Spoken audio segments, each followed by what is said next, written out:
La casa è un diritto, la Regione ti sostiene.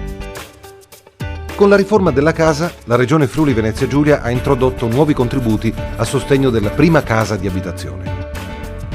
Ora puoi ricevere contributi per acquisto della prima casa, da ristrutturare o ristrutturata, recupero della prima casa già di proprietà.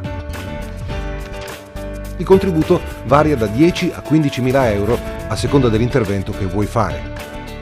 Alcuni soggetti particolari possono avere un aiuto in più pari a un ulteriore contributo di 2.500 euro. Sono anziani, giovani, disabili, famiglie monoreddito, famiglie con un anziano o un disabile convivente, persone sfrattate, persone che hanno dovuto lasciare la casa a seguito di separazione o divorzio. Può accedere al contributo chi risiede da almeno 2 anni in Regione, possiede un indicatore ISEE inferiore a 29.000 euro e non ha già beneficiato di contributi sulla prima casa nei 10 anni precedenti. Se vuoi saperne di più, vai sul sito www.regione.fvg.it o scrivi a rispostacasa@regione.fvg.it.